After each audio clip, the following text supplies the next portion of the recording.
कधी विचार केलाय का एक कुटुंब सांभाळायला पुरुष किती वेदना सहन करतो? तुमच्या काळात आम्हाला खायलाच भेटत नव्हतं, काय केलं? या मामांना भेटल्यानंतर मला समजलं की आपली जनरेशनच्या छोट्या मोठ्या प्रॉब्लेम्स डोक्यामध्ये ठेवून डिप्रेशन मध्ये जाते. मामा एवढे वर्ष झाले मेहनत करतात आहे, पण अजून सुद्धा हसून खेळून जगतात आहे. मामा तुमचे हात नाही दुखत का हो? हात नाही दुखत तुमचे? किती वर्षापासून करता काम हे? तरी 30-40 वर्ष? एवढे वर्ष तुमचे हात नाही दुखले का? सांगतो तुला, तुमचं जर शिक्षण झालं असतं तर कधी असं वाटलं नाही का तुम्हाला, म्हणजे असं शिकावं म्हणून? आमच्या काळात आम्हाला खायलाच भेटत नव्हतं, काय केलं? तुमचं गाव कोणतं? आमचं गाव भिगवण. भिगवण? जवळचे की मग तुम्ही? आत्ता मी प्रॉपर सोलापूरचा, माझा जन्म शिक्षण सगळं पुण्यात झालं.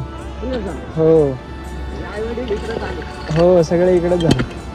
मला इतकं विशेष वाटलं, तुम्ही एका ठोक्यामध्ये सगळा तो दगड फोडून काढला.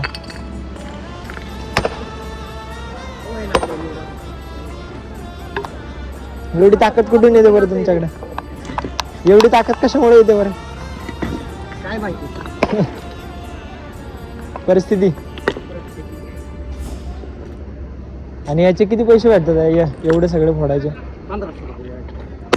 1500 रुपये गाडी? एवढे सगळे फोडायचे? आपण ज्याला संघर्ष म्हणतो ना, तोच संघर्ष एखाद्यासाठी रोजचं जगणं असतं.